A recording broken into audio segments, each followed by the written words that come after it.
പിതാവും പുത്രനും പരിശുദ്ധ റൂഹായുമായ സത്യേക ദൈവത്തിന്റെ തിരുനാമത്തിൽ തനിക്ക് സ്തുതി ആദ്യം മുതൽ എന്നേക്കും തന്നെ. പ്രിയപ്പെട്ട കുഞ്ഞുങ്ങളെ, അടുത്ത ക്ലാസ്സിലേക്ക് നിങ്ങളെ സ്വാഗതം ചെയ്യുന്നു. കഴിഞ്ഞ ആഴ്ച നമ്മൾ വിശുദ്ധ കുർബാനയുടെ യഹൂദ പശ്ചാത്തലം ചർച്ച ചെയ്തു. നിങ്ങളത് ശ്രദ്ധയോടെ പഠിച്ചു എന്ന് വിശ്വസിക്കട്ടെ. നിങ്ങൾ തന്ന അഭിപ്രായങ്ങൾക്ക് പ്രത്യേകമായിട്ട് നന്ദി പറയുന്നു. ഇന്ന് ആ പുസ്തകത്തിൻ്റെ 2-ാം അധ്യായത്തിലേക്ക് നമുക്ക് പ്രവേശിക്കാം. വിശുദ്ധ കുർബാനയുടെ സ്ഥാപനത്തെക്കുറിച്ചാണ് അവിടെ പരാമർശിക്കുന്നത്.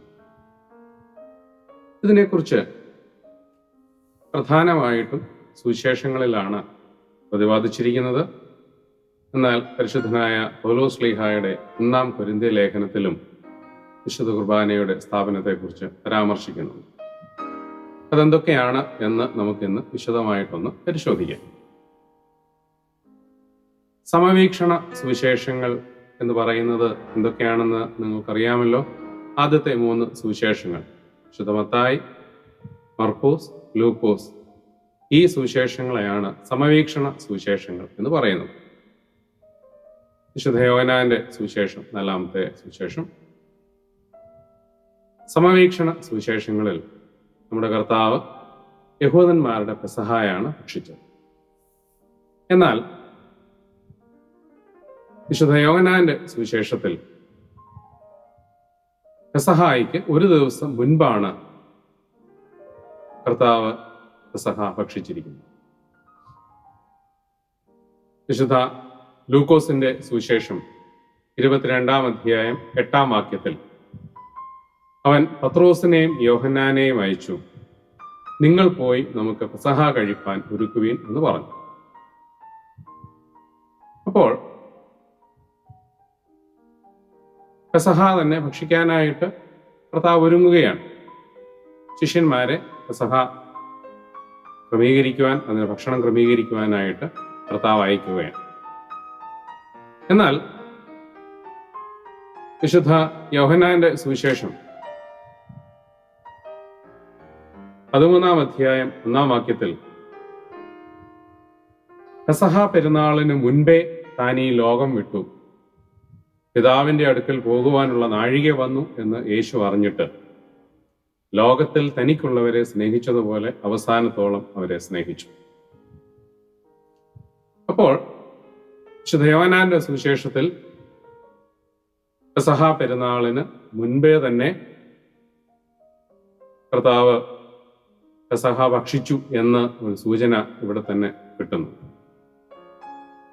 എന്തായാലും വിശുദ്ധ കുർബാനയെ സംബന്ധിച്ചുള്ള ഏറ്റവും ആദ്യത്തെ പരാമർശം,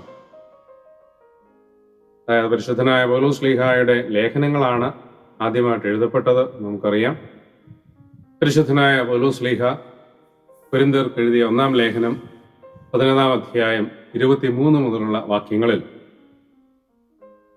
വിശുദ്ധ കുർബാനയുടെ സ്ഥാപനത്തെക്കുറിച്ച് വിവരിക്കുന്നു.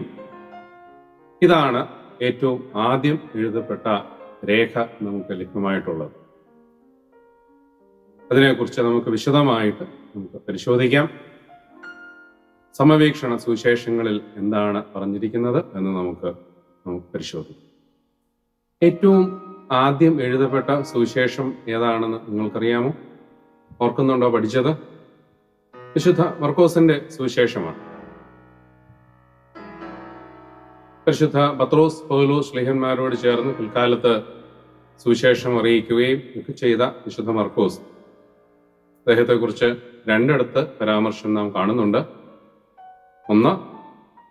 ഒന്ന് പത്രോസ് 5:13,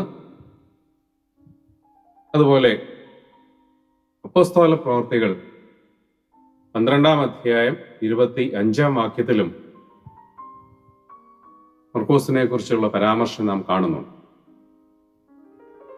ഈ മർക്കോസിന്റെ ഭവനത്തിൽ വെച്ചാണ് കർത്താവ് പെസഹ ഭക്ഷിക്കുന്നത്. യേശുവിനും തൻ്റെ ശിഷ്യന്മാർക്കും വളരെ പ്രിയപ്പെട്ട ഒരു ഭവനമായിരുന്നു മർക്കോസിന്റെ ഭവനം.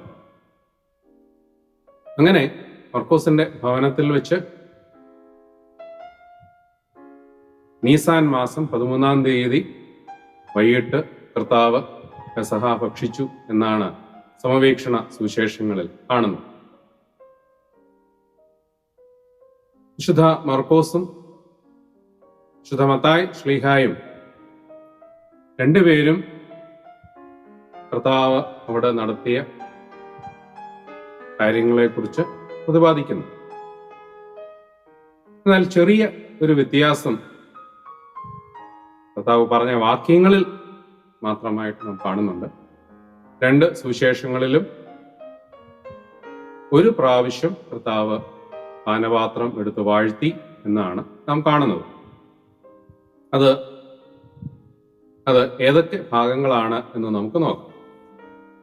വിശുദ്ധ മർക്കോസിന്റെ സുവിശേഷം 14-ാം അധ്യായം 22-ാം വാക്യം മുതൽ അതിനെക്കുറിച്ച് പരാമർശിക്കുന്നുണ്ട്. 23-ാം വാക്യത്തിലാണ്, പിന്നെ പാനപാത്രം എടുത്ത് സ്തോത്രം ചൊല്ലി അവർക്ക് കൊടുത്തു, എല്ലാവരും അതിൽ നിന്ന് കുടിച്ചു.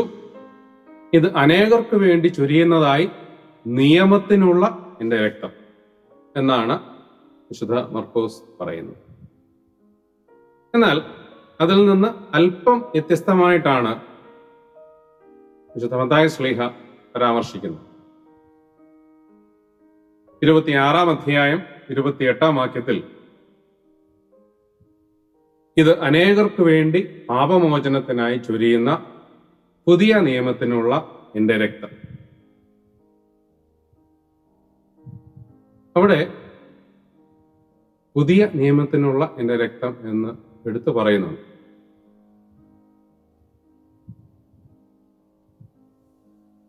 നമുക്കറിയാം, വിശുദ്ധ മത്തായിയുടെ സുവിശേഷം ഒരു യഹൂദ ഓഡിയൻസിനെ ലക്ഷ്യമാക്കി എഴുതിയതാണ്. അപ്പോൾ ഓൾറെഡി അവർക്കൊരു നിയമമുണ്ട്. യഹോവയാം ദൈവത്തോട് ചെയ്ത ഒരു ഉടമ്പടി ഇസ്രായേലിനുണ്ട്. അവരോട് സമ്മതിക്കുമ്പോഴാണ് മത്തായി ശ്ലീഹ പറയുന്നത്, ഇതൊരു പുതിയ ഉടമ്പടിയാണ്, ഇതൊരു പുതിയ നിയമമാണ്. അങ്ങനെ ചെറിയ വ്യത്യാസം വിശുദ്ധ മർക്കോസിന്റെ സുവിശേഷത്തിലും വിശുദ്ധ മത്തായി ശ്ലീഹായുടെ സുവിശേഷത്തിലും നാം കാണുന്നു. എന്നാൽ വിശുദ്ധ ലൂക്കോസിന്റെ സുവിശേഷത്തിലേക്ക് വരുമ്പോൾ അവിടെ കാണുന്ന പ്രധാനപ്പെട്ട ഒരു വ്യത്യാസം, 2 പ്രാവശ്യം പാനപാത്രം എടുത്ത് വാഴ്ത്തുന്നതായിട്ട് നാം അവിടെ കാണുന്നു. വിശുദ്ധ ലൂക്കോസിന്റെ സുവിശേഷം 22-ാം അധ്യായം 14 മുതലുള്ള വാക്യങ്ങളിൽ നമുക്കത് കാണാം. 17-ാമത്തെ വാക്യത്തിലാണ് ആദ്യമായിട്ട് കാണുന്നത്, പിന്നെ പാനപാത്രം എടുത്ത് വാഴ്ത്തി ഇത് വാങ്ങി പങ്കിട്ടുകൊള്ളുകയും. 19-ാം വാക്യത്തിൽ അപ്പം എടുത്ത് വാഴ്ത്തി നുറുക്കി അവർക്ക് കൊടുത്തു എന്ന് വായിക്കുന്നുണ്ട്. 20-ാം വാക്യത്തിൽ വീണ്ടും അവണ്ണം തന്നെ അത്താഴം കഴിഞ്ഞ ശേഷം അവൻ പാനപാത്രവും കൊടുത്തു. 2 പ്രാവശ്യം പാനപാത്രം എടുത്ത് വാഴ്ത്തിയതായിട്ട് നാം കാണുന്നു. ഈ ഒരു വ്യത്യാസം സമവീക്ഷണ സുവിശേഷങ്ങളിൽ തന്നെയുണ്ട്. ഇതിൽ വിശുദ്ധ ലൂക്കോസിന്റെ ഗുരുവാണ് പരിശുദ്ധനായ പൗലോസ് ശ്ലീഹ. അദ്ദേഹം പറയുന്നത് 1 പ്രാവശ്യമേ പാനപാത്രം എടുത്ത് വാഴ്ത്തിയുള്ളൂ എന്ന പരാമർശമാണ് കൊരിന്ത്യ ലേഖനത്തിൽ കൊടുക്കുന്നത്. ഇങ്ങനെ വ്യത്യാസങ്ങൾ ഉണ്ടെങ്കിൽ കൂടെ സമവീക്ഷണ സുവിശേഷങ്ങളിൽ ഞാൻ നേരത്തെ പറഞ്ഞതുപോലെ കർത്താവ് യഹൂദന്മാരുടെ പെസഹ സമയത്ത് തന്നെ ആ പെസഹ ഭക്ഷിച്ചു എന്നാണ് നമുക്ക് വ്യക്തമാവുന്നത്. യഹൂദന്മാരുടെ പെസഹ ആചരണത്തിന്റെ രീതിയും ഈ സമവീക്ഷണ സുവിശേഷങ്ങളിൽ പറഞ്ഞിരിക്കുന്ന കാര്യങ്ങളും ഒക്കെ വെച്ച് നമ്മൾ നോക്കുമ്പോൾ താഴെ പറയുന്ന കാര്യങ്ങൾ നമുക്ക് മനസ്സിലാവും. എന്തൊക്കെയാണ് എന്ന് നമുക്കൊന്ന് നോക്കാം. ഒന്നാമതായിട്ട്, ഞാൻ കഷ്ടമനുഭവിക്കുന്നതിന് മുൻപ് ഈ പെസഹ നിങ്ങളോടുകൂടെ ഭക്ഷിപ്പാൻ വാഞ്ചയോടെ ആഗ്രഹിച്ചു. വിശുദ്ധ ലൂക്കോസിന്റെ സുവിശേഷം 22-ാം അധ്യായം 15-ാം വാക്യത്തിൽ പറഞ്ഞിരിക്കുന്നതാണ്. അപ്പോൾ തീർച്ചയായും കർത്താവ് പെസഹ ഭക്ഷിപ്പാനായിട്ട് വന്നു. അതും യഹൂദന്മാരുടെ രീതി അനുസരിച്ച് പെസഹ ഭക്ഷിക്കുന്നത് യെരുശലേം നഗരത്തിനുള്ളിലോ ദേവാലയത്തിലോ വെച്ചായിരിക്കണം പെസഹ ഭക്ഷിക്കേണ്ടത്. അതുകൊണ്ട് യെരുശലേമിലേക്ക് വന്നത് പെസഹ ഭക്ഷിപ്പാനാണ് എന്നുള്ളതാണ് ഇവിടെ സൂചിപ്പിക്കുന്നത്. രണ്ടാമതായിട്ട് പെസഹായുടെ ഭക്ഷണം രാത്രിയാവുന്നതിന് മുൻപ് വേണം എന്ന് പറയുന്നുണ്ട്. സന്ധ്യയായപ്പോൾ ശിഷ്യന്മാരുമൊത്ത് പെസഹ ഭക്ഷിച്ചു എന്ന് സുവിശേഷങ്ങളിൽ കാണുന്നു.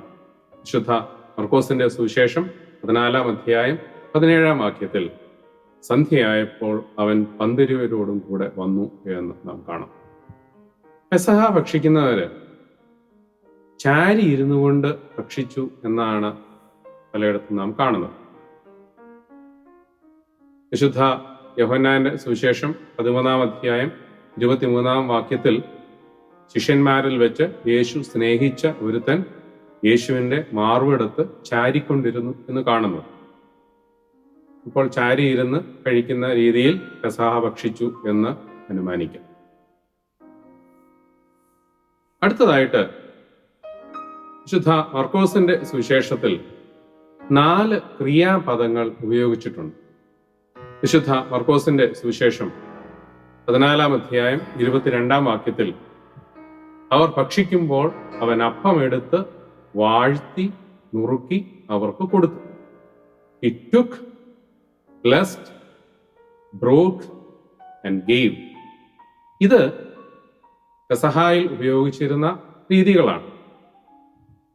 അപ്പോൾ പെസഹ ഭക്ഷിച്ചു എന്നുള്ളതിന് ഒരു തെളിവും കൂടെയാണ് അവിടെ കൊടുക്കുന്നത്. പെസഹായുടെ സമയത്ത് ഈ രാത്രി മറ്റ് രാത്രികളേക്കാൾ എന്തുകൊണ്ട് പ്രാധാന്യം അർഹിക്കുന്നു എന്ന് ആ വീട്ടിലെ കുഞ്ഞുകുട്ടി ചോദിക്കുന്ന ഒരു സംഭവം നമ്മൾ കഴിഞ്ഞ ആഴ്ച പഠിച്ചിരുന്നു. അപ്പോൾ ആ വീട്ടിലെ മുതിർന്നയാൾ നടത്തുന്ന ഒരു വലിയ പ്രബോധനമാണ്.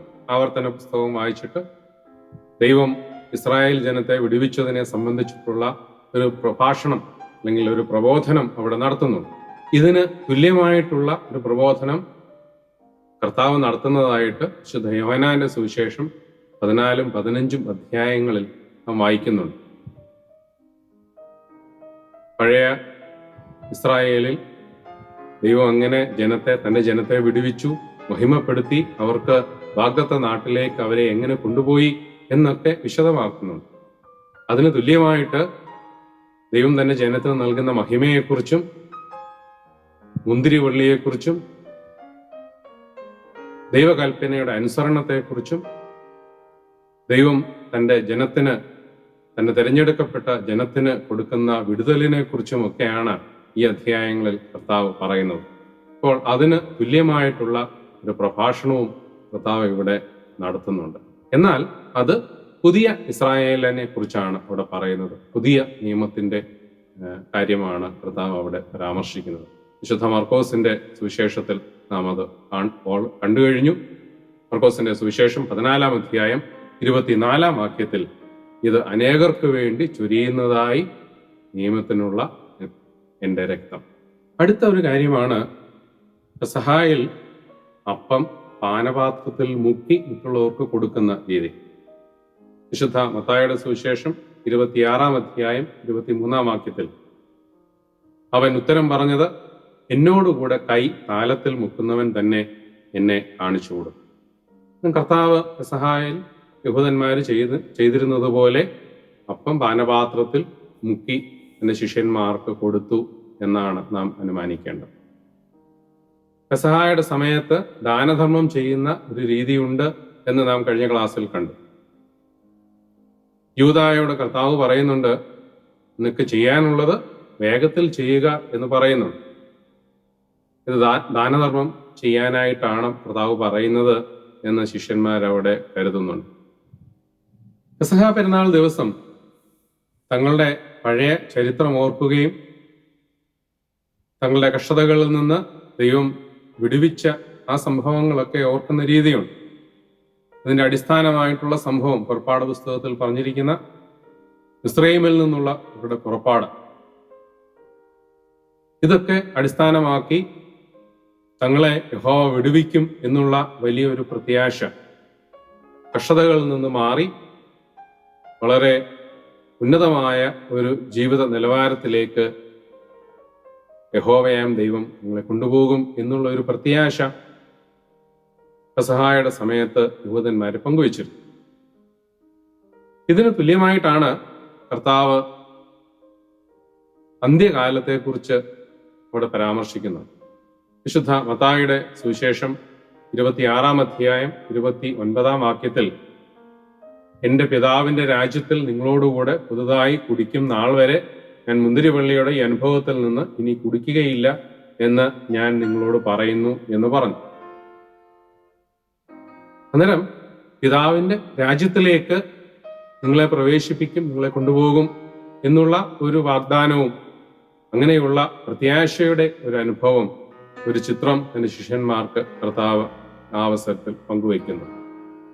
യഹൂദന്മാരുടെ പെസഹായുടെ അവസാനം അവരെ ഹല്ലൽ എന്ന വിഭാഗത്തിൽ നിന്നുള്ള സങ്കീർത്തനങ്ങൾ പാടി, പാട്ടുകൾ പാടി അവര് അവസാനിപ്പിച്ചിരുന്നു എന്ന് നാം പഠിച്ചിട്ടുണ്ട്. ഇതിന് തുല്യമായിട്ടാണ് വിശുദ്ധ മത്തായിയുടെ സുവിശേഷം 26 അധ്യായം 30 വാക്യത്തിൽ, പിന്നെ അവർ സ്തോത്രം പാടിയ ശേഷം ഒലിവ് മലയ്ക്ക് പുറപ്പെട്ടു പോയി. അപ്പോൾ കർത്താവ് കഴിച്ചത് പെസഹായാണ് എന്നുള്ള അനുമാനത്തിലേക്കാണ് നാം സമവീക്ഷണ സുവിശേഷങ്ങളിൽ എത്തുന്നത്. യേശുവിൻ്റെ പെസഹാ ഭക്ഷണത്തോട് ചേർന്ന് അല്ലെങ്കിൽ അന്ത്യ അത്താഴത്തോട് ചേർന്ന് നടക്കുന്ന സംഭവങ്ങളെല്ലാം തന്നെ രക്ഷാകര ചരിത്രത്തിലെ പ്രധാനപ്പെട്ട സംഭവങ്ങളാണ്. ഈ ഭക്ഷണ സമയത്ത് തന്റെ ശിഷ്യന്മാരുടെ ഇടയിൽ ആരാണ് വലിയവൻ എന്നുള്ള ഒരു തർക്കം ഉണ്ടായതായിട്ട് മനസ്സിലാക്കിയിട്ട് കർത്താവ് തന്റെ ശിഷ്യന്മാരുടെ കാലുകളെ കഴുകുന്നതായിട്ട് നാം പഠിക്കുന്നു. അതിനുശേഷമാണ് തന്റെ ശിഷ്യന്മാരിൽ ഒരുവൻ തന്നെ ഒറ്റിക്കൊടുക്കുമെന്നും പത്രോസ് ശ്ലീഹ തന്നെ 3 വട്ടം തള്ളിപ്പറയുമെന്നും ഒക്കെ ശിഷ്യന്മാർക്ക് കർത്താവ് പറഞ്ഞു കൊടുക്കുന്നുണ്ട്. അതിനുശേഷമാണ് ഗെത്സമനയിലേക്ക് പോകുന്നതും അവിടെ വെച്ച് ഹൃദയമൊരുകി പ്രാർത്ഥിക്കുന്നതും. തുടർന്ന് യൂദാസ് കറിയോത്ത വന്ന് യേശുവിനെ ഒറ്റിക്കൊടുക്കുന്നു, ബന്ധനസ്ഥനാക്കി പടയാളികൾ പിടിച്ചുകൊണ്ടുപോകും. വിശുദ്ധ യോഹന്നാന്റെ സുവിശേഷത്തിൽ എന്താണ് പറഞ്ഞിരിക്കുന്നത് എന്നുകൂടെ നമുക്കൊന്ന് ചുരുക്കമായിട്ട് നോക്കാം. വിശുദ്ധ യോഹന്നാൻ ശ്ലീഹ ഇതിനെ വളരെ വ്യത്യസ്തമായ ഒരു തലത്തിലാണ് കാണുന്നത്. നീസാൻ മാസം 14 തീയതി യഹൂദന്മാരുടെ പെസഹ, അത് വെള്ളിയാഴ്ചയാണ്. ബഹുമാനപ്പെട്ട ഡോക്ടർ ബേബി വർഗീസ് അച്ഛൻ നിങ്ങളുടെയൊക്കെ ഗുരുനാഥനാണ്. ആരാധന വിജ്ഞാനീയത്തിൽ ഇന്ന് ലോകം അറിയപ്പെടുന്ന പണ്ഡിതനാണ്. അദ്ദേഹത്തിന്റെ പിതാവേ എന്ന പുസ്തകത്തിൽ പറഞ്ഞിരിക്കുന്ന പ്രകാരം 13 തീയതി വൈകിട്ട്, അതായത് വ്യാഴാഴ്ച വൈകിട്ട് 14 തീയതിയുടെ തുടക്കത്തിൽ സന്ധ്യയ്ക്ക് കർത്താവ് പെസഹ ഭക്ഷണം കഴിച്ചു. യഹൂദന്മാരുടെ പെസഹ വെള്ളിയാഴ്ച വൈകിട്ട് 14 തീയതി വൈകിട്ടാണ്. വിശുദ്ധ യോഹന്നാന്റെ സുവിശേഷം 19 അധ്യായത്തിൽ നാം ഇത് കാണുന്നു. പിറ്റേ ദിവസം ശബത്താണ്. അത് സാധാരണ ശബത്തല്ല, അതൊരു വലിയ ശബത്താണ്. ആ ശബത്താണ്, അത് പെസഹായുടെ ശബത്ത്. അങ്ങനെ 14 തീയതി വൈകിട്ട് യഹൂദന്മാർ പെസഹ ഭക്ഷിക്കണമെങ്കിൽ കുഞ്ഞാടിനെ അറുക്കുന്ന സമയം എന്ന് പറയുന്ന ഉച്ച കഴിഞ്ഞുള്ള സമയത്താണ് കർത്താവ് ക്രൂശിന്മേൽ യാഗമായിട്ട് അർപ്പിക്കപ്പെട്ടത്. അതുകൊണ്ട് വിശുദ്ധ യോഹന്നാൻ ശ്ലീഹ നൽകുന്ന സന്ദേശം കർത്താവ് പെസഹ കുഞ്ഞാടായിട്ട് അറുക്കപ്പെട്ടു.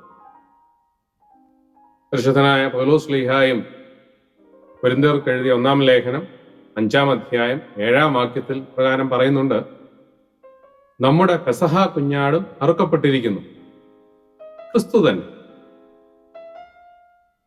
അപ്പോൾ വിശുദ്ധ യോഹന്നാൻ ശ്ലീഹായുടെ കാഴ്ചപ്പാടിൽ അദ്ദേഹം പറഞ്ഞിരിക്കുന്നത് കർത്താവ് പെസഹ കുഞ്ഞാടായിട്ട് യാഗമായി തീർന്നു. അപ്പോൾ ഒരു ന്യായമായിട്ടും സംശയം തോന്നാം, തലേ ദിവസം കഴിച്ചത് പെസഹായാണ് എന്നുള്ള സൂചനയല്ലേ സുവിശേഷങ്ങളിൽ കാണുന്നത്? എന്നാൽ ചരിത്രപരമായിട്ടും ക്രോണോളജിക്കലായിട്ടും നമുക്ക് കൂടുതൽ വിശ്വസനീയമായ കാര്യങ്ങൾ പറയുന്നത് വിശുദ്ധ യോഹന്നാൻ ശ്ലീഹായുടെ പുസ്തകത്തിലാണ്. അതുകൊണ്ട് തീർച്ചയായിട്ടും യഹൂദന്മാരുടെ പെസഹായിക്ക് കുഞ്ഞാടിനെ അറക്കുന്ന സമയത്ത് കർത്താവ് ക്രൂശിന്മേൽ യാഗമായി അർപ്പിക്കപ്പെട്ടു എന്നാണ് നാം കരുതേണ്ടത്. നമ്മുടെ ആരാധനയിൽ ഉടനീളം ഈ സന്ദേശം നാം കാണുന്നുണ്ട്. കൃഷ്ണാനുഭവാഴ്ചയിൽ നിങ്ങൾ ശ്രദ്ധിച്ചിട്ടില്ലേ? എത്രയോ പ്രാവശ്യം പെസഹ കുഞ്ഞാടിന്റെ കാര്യം പറയുന്നുണ്ട്. പെസഹായുടെ സന്ധ്യയിൽ ഇതുവരെയുള്ള പെസഹ നിന്നു. ആടിന്റെ ബലിയാലുള്ള പെസഹ ഇവിടെ തീർന്നുപോയി. ഇനി പുതിയ പെസഹായാണ് ഇത് എന്ന് പറയുന്നത്. അപ്പോൾ കർത്താവ് സ്ഥാപിച്ച പുതിയ പെസഹായാണ് വ്യാഴാഴ്ച വൈകിട്ട് നടന്നത്. അതാണ് വിശുദ്ധ കുർബാന എന്ന് പറയുന്നത്. അവിടെ കർത്താവ് കുഞ്ഞാടിന് പകരം തന്നെ യാഗമായിട്ട് അർപ്പിച്ചു. അതുകൊണ്ടാണ് പെസഹ കുഞ്ഞാട്, കർത്താവിനെ പെസഹ കുഞ്ഞാടായിട്ട് വിശുദ്ധ യോഹന്നാൻ ശ്ലീഹ നമുക്ക് കാണിച്ചു തരുന്നത്. അങ്ങനെ വരുമ്പോൾ വ്യാഴാഴ്ച വൈകിട്ട് പെസഹ, വെള്ളിയാഴ്ച ക്രൂശുമരണം, ഞായറാഴ്ച ഉയർപ്പ്, ഈ ദിവസങ്ങൾ ഇതിനോട് ചേർന്ന് ഒത്തുവരുന്നുണ്ട്. ഇത് നിങ്ങളുടെ ശ്രദ്ധയിൽ ഉണ്ടാവട്ടെ. നാം കണ്ടു കഴിഞ്ഞു, കർത്താവ് സ്ഥാപിച്ചത് ഈ പുതിയ പെസഹായാണ്. ഈ പുതിയ പെസഹായയ്ക്ക് ഒത്തിരി അർത്ഥതലങ്ങളുണ്ട്. നമ്മൾ മുമ്പേ കണ്ടതുപോലെ ഇതൊരു പുതിയ ഉടമ്പടിയാണ്. യിരെമ്യാ പ്രവചനം 31 അധ്യായം 31 വാക്യത്തിൽ നാം ഇപ്രകാരം വായിക്കുന്നുണ്ട്: ഞാൻ ഇസ്രായേൽ ഗ്രഹത്തോടും യഹൂദ ഗ്രഹത്തോടും പുതിയൊരു നിയമം ചെയ്യുന്ന കാലം വരും എന്ന് യഹോവയുടെ അരുളപ്പാട്. ഈ ദീർഘദർശനം വിശുദ്ധ കുർബാനയുടെ സ്ഥാപനത്തോടുകൂടി പൂർത്തീകരിക്കപ്പെടുന്നു. രണ്ടാമത്തെ പ്രധാനപ്പെട്ട കാര്യമാണ് വിശുദ്ധ യോഹന്നാന്റെ സുവിശേഷം 6 അധ്യായം 54 വാക്യത്തിൽ നാം കാണുന്നത്: എന്റെ മാംസം തിന്നുകയും എന്റെ രക്തം കുടിക്കുകയും ചെയ്യുന്നവന് നിത്യജീവനുണ്ട്. ഞാൻ ഒടുക്കത്തെ നാളിൽ അവനെ ഉയർത്തെഴുന്നേൽപ്പിക്കും. എന്റെ മാംസം സാക്ഷാൽ ഭക്ഷണവും എന്റെ രക്തം സാക്ഷാൽ പാനീയവുമാവും. എന്റെ മാംസം തിന്നുകയും എന്റെ രക്തം കുടിക്കുകയും ചെയ്യുന്നവൻ എന്നിലും ഞാൻ അവനിലും വസിക്കുന്നു. അപ്പോൾ തിരുശരീര രക്തങ്ങളിൽ സംബന്ധികളാകുന്നവർ നിത്യജീവന് അവകാശികളാകുന്നു എന്നുള്ള ഒരു വലിയ സന്ദേശം, വലിയ വാഗ്ദാനമാണ് കർത്താവ് നമുക്ക് തരുന്നത്. അവസാന നാളിൽ അവനെ ഉയർത്തെഴുന്നേൽപ്പിക്കും എന്ന് കർത്താവ് അരുളി ചെയ്യുന്നു. പരിശുദ്ധനായ പൗലോസ് ശ്ലീഹ കൊരിന്ത്യർക്ക് എഴുതിയ 1 ലേഖനം 11 അധ്യായം 27 വാക്യത്തിൽ ഇപ്രകാരം പറയുന്നുണ്ട്: അതുകൊണ്ട് അയോഗ്യമായി അപ്പം തിന്നുകയോ കർത്താവിന്റെ പാനപാത്രം കുടിക്കുകയോ ചെയ്യുന്നവനെല്ലാം കർത്താവിന്റെ ശരീരവും രക്തവും സംബന്ധിച്ച് കുറ്റക്കാരനാകും. അയോഗ്യമായിട്ട് കർത്താവിന്റെ തിരുശരീര രക്തങ്ങൾ അനുഭവിക്കാൻ പാടില്ല എന്ന് പൗലോസ് ശ്ലീഹ നമ്മെ പഠിപ്പിക്കുന്നു. തന്നെത്താനെ ശോധന ചെയ്തിട്ട് വേണം ഈ അപ്പം തിന്നുകയും പാനപാത്രത്തിൽ നിന്ന് കുടിക്കുകയും ചെയ്യുവാൻ എന്ന് പൗലോസ് ശ്ലീഹ അവിടെ കൂട്ടിച്ചേർക്കുന്നുണ്ട്. അതുകൊണ്ട് യോഗ്യമായിട്ട് ഒരുക്കത്തോടെ വേണം വിശുദ്ധ കുർബാന അനുഭവിക്കുവാൻ എന്നുള്ളത് പരിശുദ്ധ സഭയുടെ പാരമ്പര്യമാണ്. പിതാക്കന്മാർ നമുക്ക് കാണിച്ചു തന്നിട്ടുള്ള ഒരു പാരമ്പര്യമാണ്. അത് ഗൗരവമായിട്ട് തന്നെ സൂക്ഷിക്കുവാൻ നമുക്ക് കടപ്പാടുണ്ട് എന്നുള്ള കാര്യം നാം മറന്നു പോകരുത്. അടുത്തതായിട്ട് വീണ്ടും പരിശുദ്ധനായ പൗലോസ് ശ്ലീഹ അതിന് താഴോട്ട് പറയുന്നുണ്ട്: തിന്നുകയും കുടിക്കുകയും ചെയ്യുന്നവൻ ശരീരത്തെ വിവേചിക്കാഞ്ഞാൽ തനിക്ക് ശിക്ഷാവിധി തിന്നുകയും കുടിക്കുകയും ചെയ്യും. ഇത് ഹേതുവായി നിങ്ങളിൽ പലരും ബലഹീനരും രോഗികളുമാകുന്നു, അനേകരും നിദ്ര കൊള്ളുന്നു. അതുകൊണ്ട് അയോഗ്യമായിട്ട് വിശുദ്ധ കുർബാന അനുഭവിക്കുന്നത് ആത്മീയ തലത്തിൽ മാത്രമല്ല, ശിക്ഷാവിധിക്ക് യോഗ്യമാകും എന്ന് മാത്രമല്ല, ഭൗതികമായിട്ട് പോലും ശാരീരികമായി രോഗികളാകുന്ന അവസ്ഥയിലേക്ക് എത്തും അയോഗ്യമായിട്ട് തിരുശരീര രക്തങ്ങളിൽ സംബന്ധിച്ചാൽ എന്നാണ് പൗലോസ്ലീഹ പഠിപ്പിക്കുന്നത്. അതുകൊണ്ട് ഇതിനൊരു ആത്മീയ തലം മാത്രമല്ല, ശാരീരികമായ തലവുമുണ്ട് എന്ന് നാം മനസ്സിലാക്കുക. അയോഗ്യമായിട്ട് വിശുദ്ധ കുർബാന അനുഭവിക്കരുത് എന്ന് വളരെ വ്യക്തമായിട്ട് പിതാക്കന്മാർ നമ്മെ പഠിപ്പിക്കുന്നു. വീണ്ടും അപ്പോസ്തല പ്രവർത്തികൾ 2-ാം അധ്യായം 42-ാം വാക്യത്തിൽ നാം കാണുന്നുണ്ട്, അവർ അപ്പോസ്തോലന്മാരുടെ ഉപദേശം കേട്ടും കൂട്ടായ്മ ആചരിച്ചും അപ്പം നുറുക്കിയും പ്രാർത്ഥന കഴിച്ചും പോന്നു. വിശുദ്ധ കുർബാനയോട് ചേർന്നുള്ള ഒരു കൂട്ടായ്മയുടെ അനുഭവമാണ് ഇവിടെ നാം കാണുന്നത്. ഒരാത്മീയ തലമുണ്ട്. ആത്മ ശരീര മനസ്സുകളുടെ സൗഖ്യവും ശാന്തിയുമാണ് വിശുദ്ധ കുർബാന പ്രദാനം ചെയ്യുന്നത്. എന്നാൽ അതോടൊപ്പം തന്നെ പരിശുദ്ധനായ പൗലോസ്ലീഹ നമ്മെ ഓർപ്പിക്കുന്നുണ്ട്. കൊരിന്ത്യർക്ക് എഴുതിയ 1-ാം ലേഖനം 11-ാം അധ്യായം 33-ാം വാക്യത്തിൽ, ആകയാൽ സഹോദരന്മാരെ, നിങ്ങൾ ഭക്ഷണം കഴിപ്പാൻ കൂടുമ്പോൾ അന്യോന്യം കാത്തിരിപ്പീൻ. വല്ലവനും വിശക്കുന്നുവെങ്കിൽ നിങ്ങൾ ഒരുമിച്ച് കൂടുന്നത് ന്യായവിധിക്ക് ഹേതുവാകാതിരിക്കേണ്ടതിന് അവൻ വീട്ടിൽ വെച്ച് ഭക്ഷണം കഴിക്കട്ടെ. ഇത് ഭൗതിക തലത്തിലുള്ള ഒരു കരുതലിന്റെ സന്ദേശമാണ് വിശുദ്ധനായ പൗലോസ്ലീഹ നൽകുന്നത്. പള്ളിയിൽ ദേവാലയത്തിൽ മാത്രം കൂട്ടായ്മ ആചരിച്ചാൽ പോരാ. സഹോദരന് വിശക്കുന്നെങ്കിൽ അവനെയും കരുതണം, അവന് വേണ്ടി കാത്തിരിപ്പീൻ.